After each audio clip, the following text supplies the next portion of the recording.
ఎక్కడి నుంచి వచ్చారు? ఏంటి సార్ మీ పేరు? అమలాపురం అమలాపురం నుంచి వచ్చారా సార్? లైవ్ సురేష్ క్లాస్ నా పేరు. సార్ని ఇప్పటి నుంచి ఫాలో అవుతున్నాను సార్. వీడియోస్ అయినాయి సుమన్ టీవీలోని. సార్ షేర్లో పెడితే చాలా ఎక్కువ రిస్క్ ఉంటూ ఉంటుంది, బాగా అనలైజ్ చేయాలి.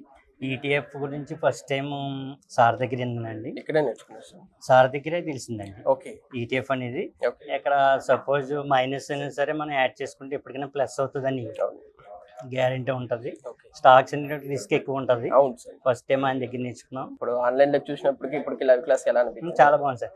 డైరెక్ట్గా ఇంటరాక్ట్ అయితే సమాధానం ఆన్సర్ చెప్పాలి చాలా తక్కువ అండి. మీకున్న డౌట్లు అన్ని క్లారిఫై చేసుకున్నారు? ఫుల్గా క్లారిటీ వచ్చిందండి. ఇప్పుడు మీరు ఓన్గా చేసుకోవాలంత అవును సార్. కాన్ఫిడెన్స్ ఉంది? కాన్ఫిడెన్స్.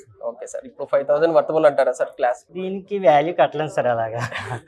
ఎంతైనా value. ఇప్పుడు లక్షలు పెట్టాలనుకున్నప్పుడు 5000 నుంచి ఆలోచించకూడదు కదండి. Yes sir. ఇదే ఇక్కడికి రాకపోతే మనం ఎక్కువ ఇన్వెస్ట్ చేయలేం, దానివల్ల ఇన్కమ్ రాదు. అవును సార్. 5000 అనేది తక్కువ అండి. Okay. Thank you sir. Thank you sir. Value అనేది చాలా ఎక్కువ. Yes sir.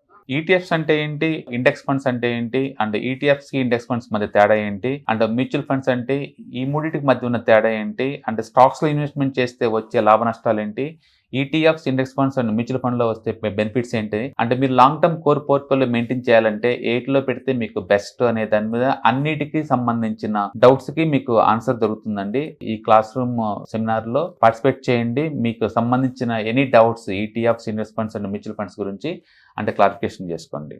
Thank you. All the best.